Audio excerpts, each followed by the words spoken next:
What is up, everybody? It is Codebreaker146 here, once again with a video, but this time, it's Wrestle Kingdom. This January 4th holiday that happens once a year, New Japan's biggest event of the entire year is going to be taking place right in front of our very eyes on NewJapanWorld.com. I gotta say, I am very, very excited for this show. Anything New Japan really produces at this point, I'm very, very excited because the quality of their matches and their shows have been spectacular in 2017, and it's going to continue in 2018. Got some big matches. Got a big guest with me for the 146 podcast. What is your name, senor? My name is the one, the only, the pick. Yeah. Yeah. Hello, and Brooks. Oh. Don't just try to gloss over the fact that you have posted on this channel for 6 months now. It's been a while, so don't just try to gloss over that fact. Okay. Tell them why. Tell them why. First off, I uploaded in November, so you're fake news. November? What the hell did you upload in November? Survivor Series predictions, boy. Wow, I wasn't paying attention then. Okay, well, never mind. It's okay. I've been busy, but I said I was going to do a WK review. But I didn't know we were going to do. I didn't know we were going to do a preview.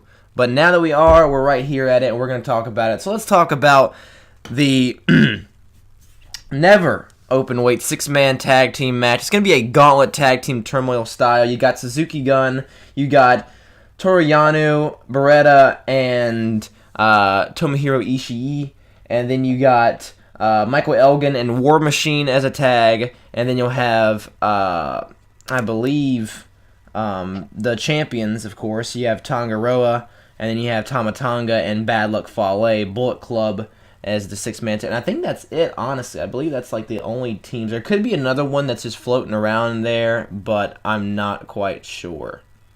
I don't know there, but let me tell you something. Bullet Club just won them. Bullet Club retains here. I don't see Tamatanga, Tamaroa, and Bad Luck Fale losing the straps here to any of these teams because War Machine and Elgin, I think War Machine's going to NXT in a few weeks, so I just don't see anyone else being a possible winner, If there was ever a winner to be, I would say probably Chaos, which is Ishii, Yano, and Beretta. That's a likely scenario, but I don't think Bullet Club should lose the belts here. I don't think they will either, and I think we can pretty much agree on that. But yeah, let's just move on. Yeah, nothing really to talk about there. All right, we got the New Japan IWGP Junior Heavyweight Tag Team Championships between Sho and Yo, Roppongi 3K, and the Young Bucks. Matt Jackson, Nick Jackson. So who we got? This match not entirely excited for. But it's something that's happening. It's something that I'm going to watch, and it's something that Nick Jackson and Matt Jackson are become the 7-time IWGP Junior Heavyweight Tag Team Champions. So I feel like it's just going to be a Young Buck match. And not saying I'm not a fan of the Young Bucks, but I don't see anything new or crazy coming out of this. They might pull out a new move, but just very, Young Bucks match. And, yeah, I'm just seeing the Young Bucks winning it. Sho and Low do not deserve those titles. Well, Roppongi 3K have been kind of filling a void in the junior tag division, which is very, very weak, honestly. Yes. If I was the New Japan owner, I would just make the junior heavyweight tag division and the heavyweight tag division both together so you can have more matchups and stuff like that. But that's just my personal opinion.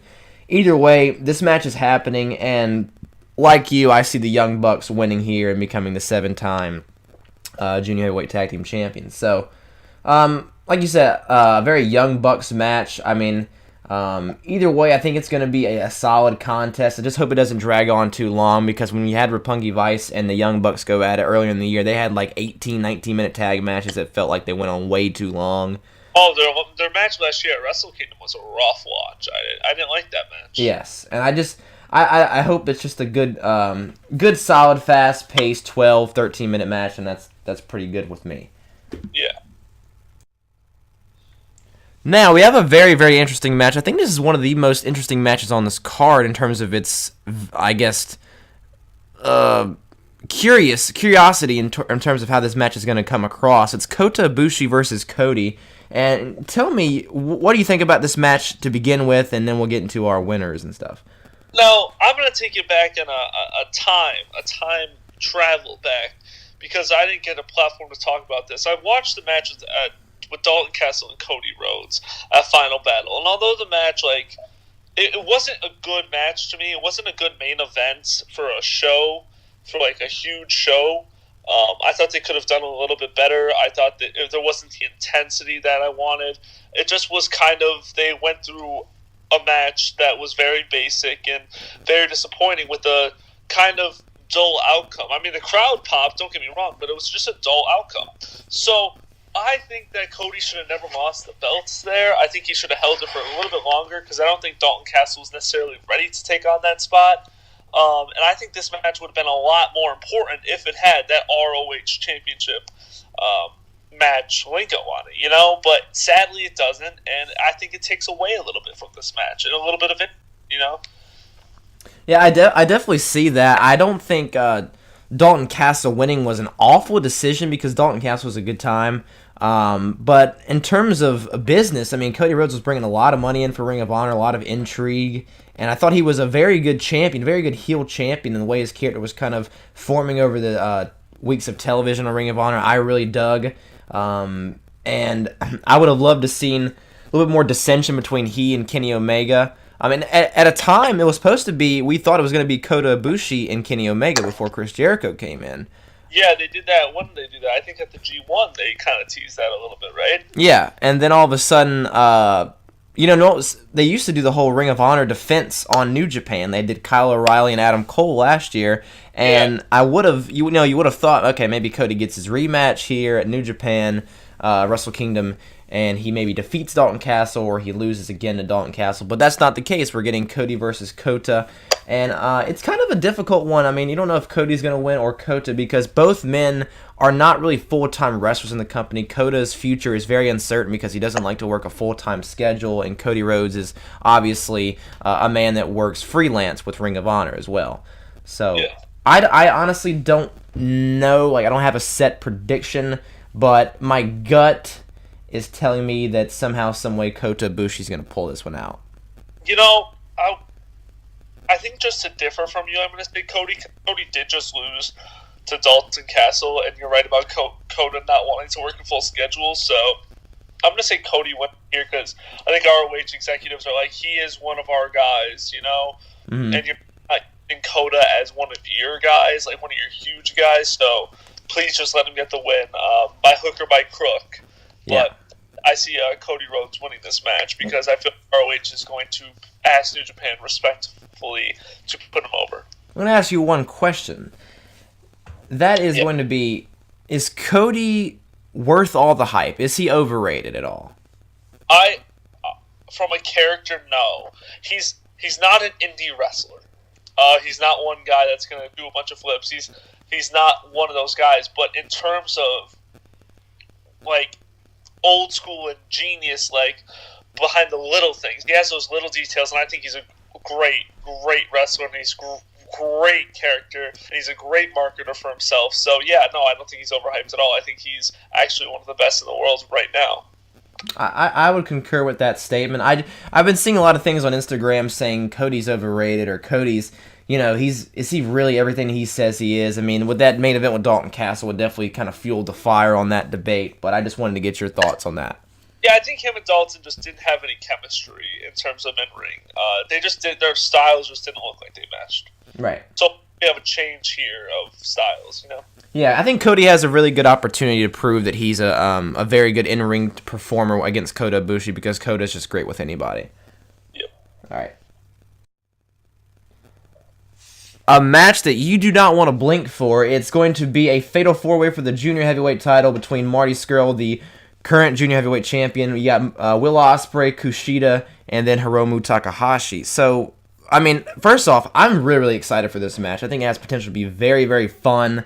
Lots of good stories blending with here. You got Marty and Will Ospreay's history from Rev Pro, Ring, anything. Honestly, they've wrestled in a lot of different promotions.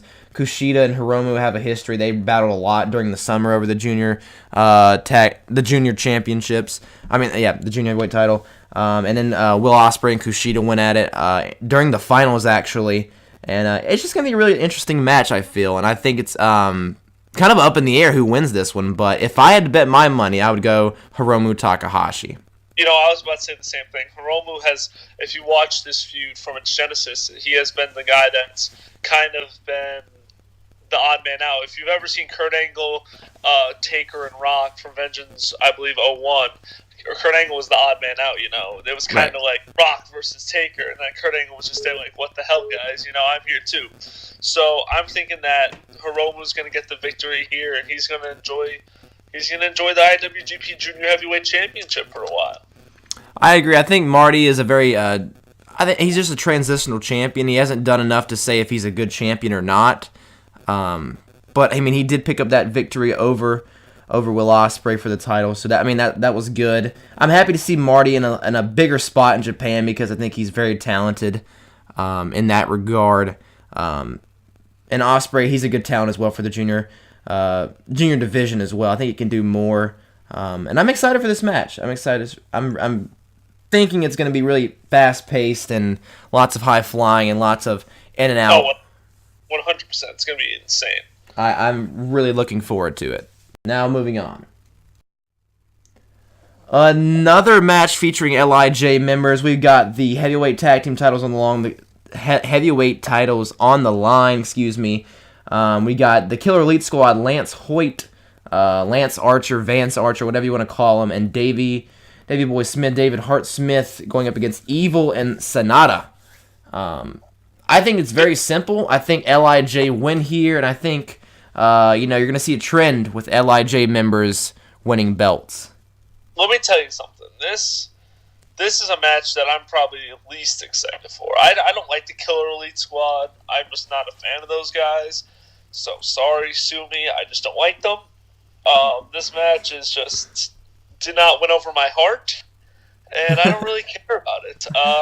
But yes, LIJ will pick up the win here. Hashtag poor Bushi. I'm a little sad that he's not anywhere on this card. The man deserves something, but he didn't get it, so that sucked. Poor Bushi, what a man. And we talked about this, that he will probably be in the New Japan Rumble, which is good. No, it's not. It's not good enough for Bushi. I know it's not good enough, but at least he's somewhere. He's somewhere looming, and he might be ringside for Naito's match, possibly. You never know. Well, of course he's going to be ringside, but that's not enough. The man deserves a match, so I'm just disappointed. I know, but they lost the 6-man tag team championship, so this match could occur. Yeah, but I'm also disappointed that this match is happening. I think it would have been. It would have been a lot better if War Machine or Tonga, and Tamaroa were in this match instead. But, I can't win them all. Well, everything is evil, and we're going to move on. A very, very interesting match for the Never Openweight Championship. We've got Minoru Suzuki versus Hiroki Goto, and this match is going to be for the hair. The hair. Just the hair, not the title. No, it's for the title too, but the hair is also on the line. So this is very, very intriguing due to the fact that Minoru Suzuki has a very defined hairstyle. It's very, it's like a mohawk in the back type of deal with lots of little designs involved in his buzz cut. Then you got Hiroki Goto's long, luscious locks. So I'm betting that the heel gets his head shaved here, and Minoru will finally lose the championship. He's held it for almost a year, practically. Yeah, and I don't know. I'm telling you, I think Goto's gonna lose, and this is my underdog of the night. I just don't think Minoru Suzuki or Goto's not a open weight guy. I just don't see him with the belt. I don't see who he could defend it against. So, yeah, I'm just saying F it. And I don't know why they didn't do Elgin and Minoru Suzuki here, because they were building that up last show. They blew that They blew that off at one of the shows. I think it might have been Destruction and like Kobe or something like that. Well, I think they should have saved that here or done something else because Put Bushi against Suzuki. no, that would have been wild. Those two guys would have been awesome. Well, last year I remember there was a match that it was a death match, and it was not a death match. It was just a regular match. And I was very disappointed. I thought these guys were just going to blow each other up and shit, but I was very wrong, and it was just a regular match. Just I think guys were around the ring. So, hopefully someone gets his head shaved. I'm just hoping that we get to see it. Yeah. So we'll see what happens. But actually, yeah, I'm still taking that Suzuki's going to win because Suzuki's hair is just more important than the Goto's. I guess that's what it boils down to at the end of the day, right? It does. It does. Whose hair defines them. And Goto can do whatever, But Suzuki, he's got that hair. I mean, when you look at this thumbnail, I know you can't really see it, but the people can. Look at Goto's hair. I mean, seriously. Like, why would he ever need to lose that, Well, he's just gonna, Okay. It's not better.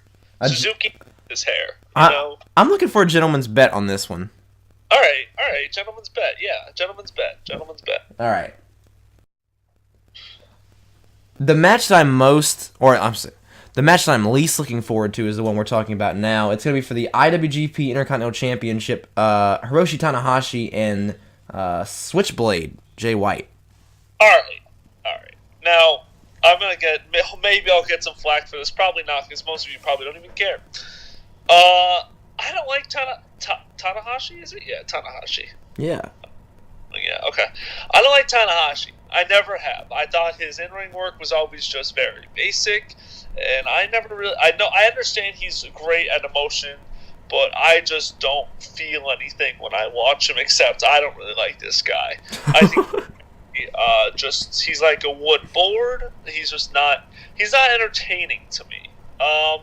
Jay White, he's good, but I don't think he was ready for this spot yet. I don't think he's ready for it either. I think it's a good story, the whole like young lion that goes away and he comes back for revenge and all that kind of stuff, but I don't think that this was the match. I mean, granted, I think Tanahashi wins here. I don't think they're going to give the belt to Jay White. I'm not going to say that.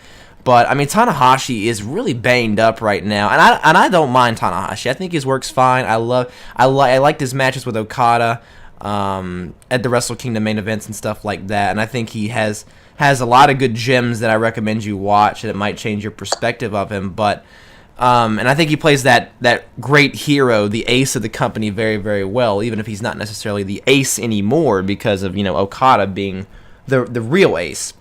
But I think even if Tanahashi wins, the belt's going to have to come off of him either in a vacancy or relinquish like that, or maybe somebody attacks him, or maybe somebody beats him at the New Beginning show or at the New Japan Cup or something like that.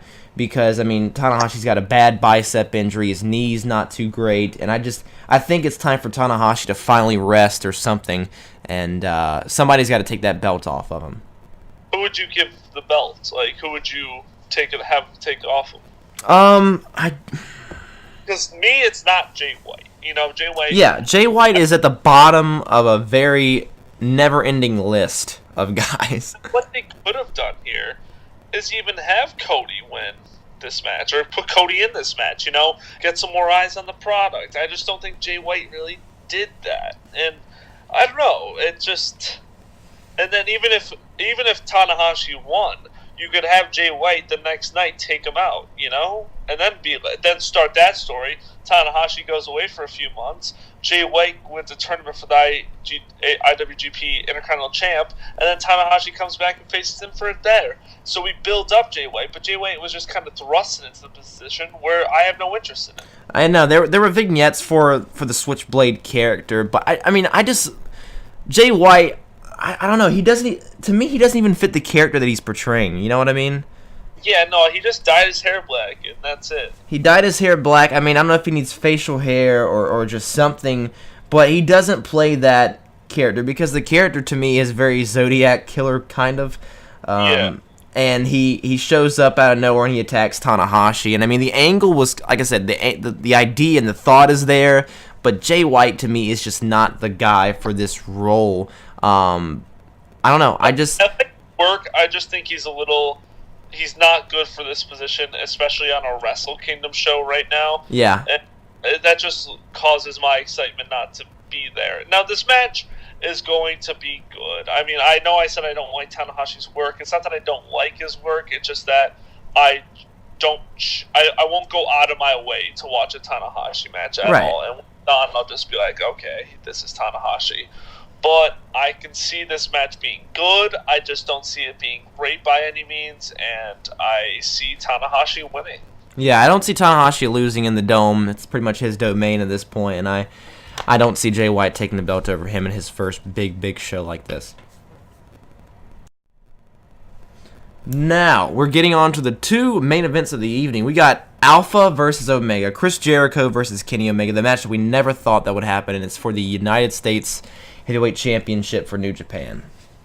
Yeah, this match is a match that we thought would never happen, but it was a match that we never thought could happen, or even thought to have it happen. You know, I really sat down and thought, I really want Jericho to face Omega. I just never thought about it, but now that it's happening, I'm excited as hell. And they've made the match no disqualification, which is very exciting because it doesn't have to put Jericho in a position to have a classic match at his age. And not saying he can't, but it doesn't force him to do that. He can just go out there, work a WWE style, and Omega can work his style. And I think the mesh of styles is going to be great. I think they both work like great. They're just both great workers, so this match will be really good.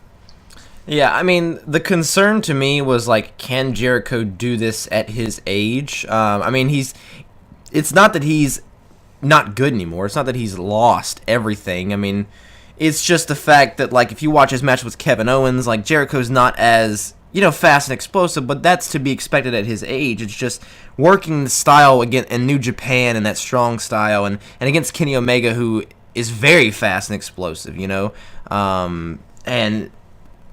I don't know. I kind of had a little bit of I don't know. I guess you could say. I get what you're trying. Yeah, I had reservations. I had reservations that this match would not be that great, but with this build and like you said, the no disqualification stipulation, I'm very, very excited for this match. The build for this match has been superb. You had Jericho bloody Kenny Omega in a very gruesome act. You had them attack each other at the press conference. Jericho is claiming that he is going to give Kenny Omega his last match in New Japan. Just Jericho has gone all in with this character and saying that he's the greatest of all time. Originally, when they had this match like on this Twitter war between Omega and Jericho, I thought it was going to be saved for Jericho's cruise, but we're getting this match at Wrestle Kingdom, and I'm very happy about that. Jericho is also open to doing more matches in New Japan, so it's just so cool the fact that we're seeing this match, and I'm enjoying it, and I'm enjoying the ride. I do not see Chris Jericho winning here. I do not.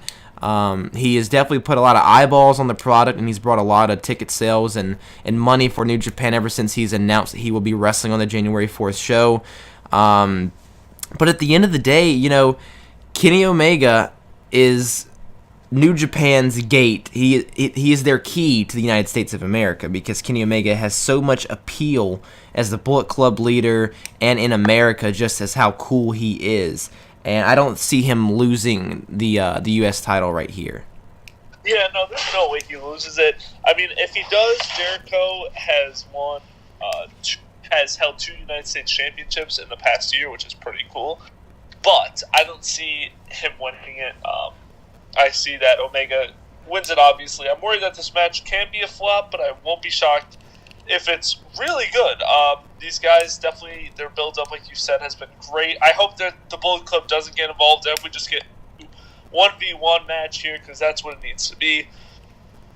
Excuse me. I'm just excited. I'm just excited for this match to happen. And, I really like that Jericho saying that this is the main event of Wrestle Kingdom because I'm getting the most eyes on product, which I will allude to later in our next match. But also, Omega, you're right about him being the key to America. The guy's young, he's great at what he does, and he's just, you can tell that he wants it, and that's very exciting for right. Japan. I completely and 100% agree. But now let's get to the match that's going to be going on last. Not necessarily the main event, but the match that's going on last.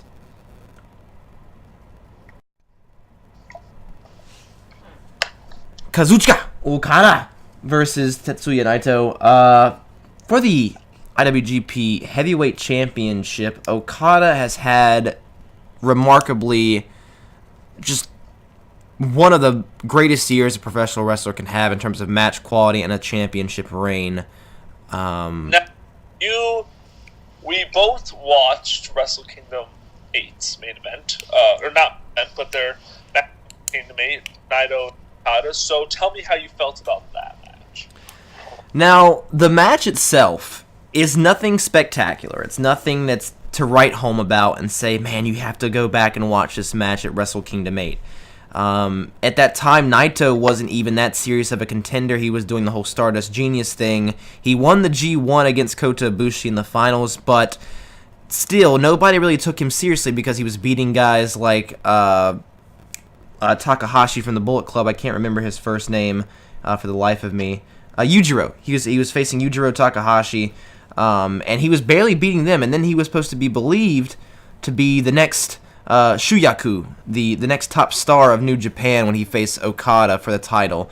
He got shafted of the main event spot, and when this match happened, I don't think anybody really cared, and I don't think that when I watched this match, I was never invested in saying, wow, Okada is in trouble. He is going to lose to Naito.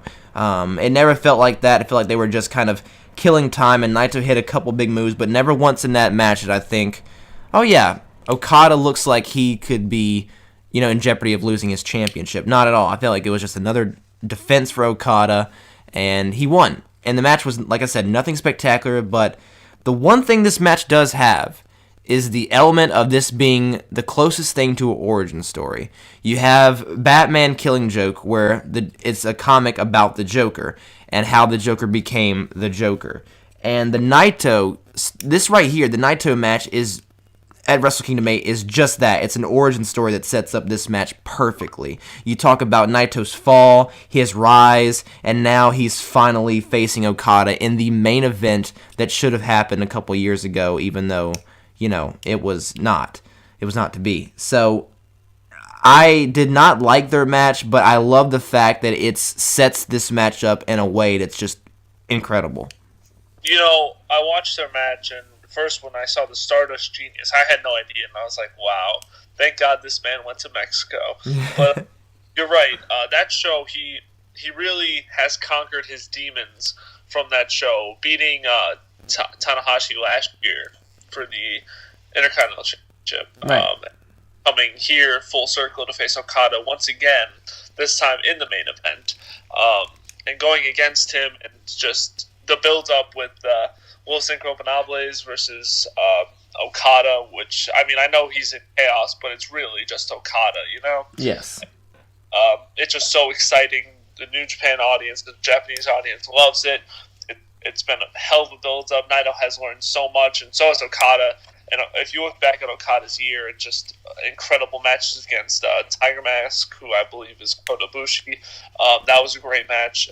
His matches with Omega obviously have been incredible. His matches in the G1 were superb, especially that one against Elgin.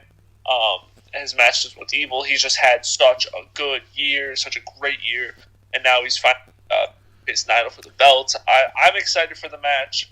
I think it is the main event, personally. I know you said that it's going on last. It might not be the main event, but for a Japanese audience, I do think it. I agree. I am actually very, very I'm going back and forth on who I think is going to win this match. Now, the obvious choice is Naito, but I don't know. Okada's being so great and so good for New Japan. I just don't know why you would take the belt off him right now. But I do see Naito winning this match, and going back to my point of Jericho getting in that war with Naito, maybe at the next show, we do get to see Naito versus Jericho for the IWGP World Heavyweight Championship, which would be incredible to watch. It would be such a good win for Naito, especially going into Dominion, and I would love to see that. Yeah, I think Naito is going to win here because of the fact that it's Okada's held the championship for such a long time. He's had great defenses from, like you said, Omega, Evil, Suzuki, Shibata. Just he's had so many physical tests and stuff like that, but Naito is going to be even more of a mental test for him as well, just because of Naito's tranquilo attitude and stuff like that. And I think it's just going to be a lot for Okada to handle. I think they're going to put on a great 30-plus minute classic in the Tokyo Dome. I'm very, very much looking forward to this match. I think it has potential to be a match of the year. I mean, very, very. I think this match will be match of the night. Yeah, I agree with that. I think that these guys go match of the night. I don't know about match of the year. I think that we'll see, obviously, but they have a lot to improve on from the WrestleMania 8 match. I think they will. Yeah, I definitely think they will. They learned so much, and it's not saying that match was bad. It just wasn't a Tokyo Dome main event worthy match, and it wasn't the main event, thankfully. But it was a good match that wasn't great. But I think this match has potential to be a great match that can be match of the year. But I just don't see it being match of the year. We'll see. But yeah, I agree that Naito wins, and then LIJ gets a clean sweep, and everyone holds a belt, but Bushi. Because fuck. Bushi's just gonna celebrate in the corner and be like, "Yeah, Naito, you did it." But I just see the final closing moments is, confetti falling down and Naito's doing his tranquilo pose as LIJ holds all the gold, and they have pretty much taken everything from New Japan. So I think that would be such a cool ending to the show. If it was me, I'd have Okada go on a little bit of a break here. I'd have Okada go away for about 3 or 4 months and have him come back around Dominion and do a rematch there in June. He deserves it. Yeah, I mean, it just makes sense for his character. I wouldn't just rush a rematch. Naito should hold the belt a little bit, have a couple quality defenses for the New Japan Cup and New Beginning and stuff like that. Eventually, Naito will lose the belt. I do not see Naito walking into Wrestle Kingdom 13 as the champion. Who do you see? Oh, yeah, let's get some... Didn't we do some Wrestle Kingdom 12 predictions last year? I'm not quite sure. I know we reviewed the show, but I think we had like this whole thing where it's going to be Omega versus Okada again at Wrestle Kingdom 12, which was way off. But yeah, well, yeah, we didn't expect them to face off 2 more times. Anyways, next year, you know what? Screw it. Omega and Okada next year in the Tokyo Dome. I agree. I think that's where they're headed. I think that's the next time they face off. I think this time Okada wins the G1 and Omega walks in as champ.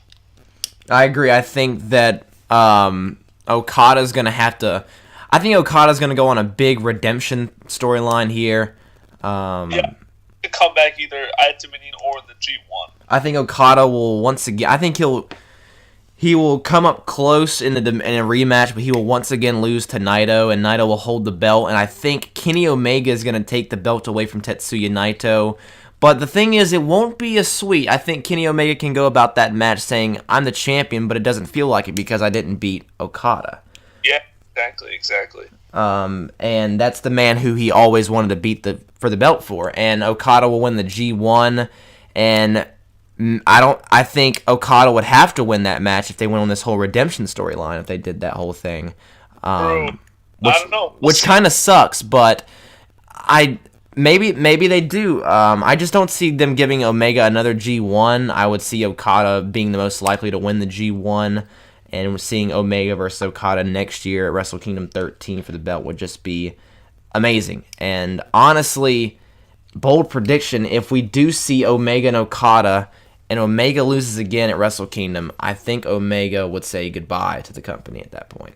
Wow, that's crazy. Because I feel like Omega would have accomplished everything at that point. I mean, I don't know him personally. I don't know his actual goals and what he wants to do. I know he wants to make New Japan such a big global promotion. But if he has won the World Championship, which he wants to do, and he's main evented the Tokyo Dome as the champion, I think at that point Omega has done everything he is to do. And he signs 1-year deals, which most guys do. But, I think at that point he would say sayonara. Well, that's a bold prediction. Yeah, I think that could happen, but I doubt it. He's making so much goddamn, unless he just signs with ROH. but I don't see him signing with WWE anytime soon because of his money that he's just raking in every fucking day. That's right. But it should be a good show. Wrestle Kingdom 12. Lots to look forward to in this month. We have Wrestle Kingdom, then we have the Royal Rumble, which is going to be just... That's going to be a long show. It will. It will be a very long show, 2-hour-long matches, but we'll get to that predictions eventually, and I'm sure we'll see you back with the Wrestle Kingdom 12 review sometime next week. Yes. So stay tuned for that, bitches. What a great closing from Nicholas.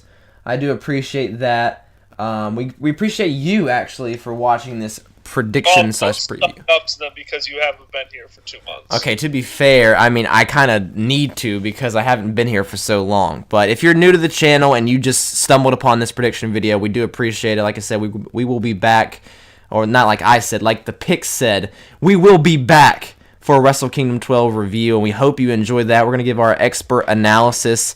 Hopefully, we don't...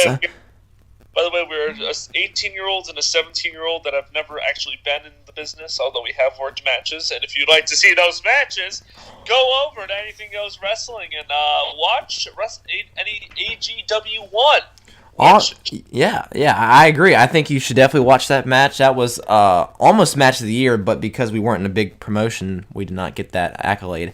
But it's okay. It is okay. Also, follow AGW's Instagram, AGW_wrestling on Instagram. Lots of big updates in terms of if you want to follow our story and what we're always doing and what we're up to.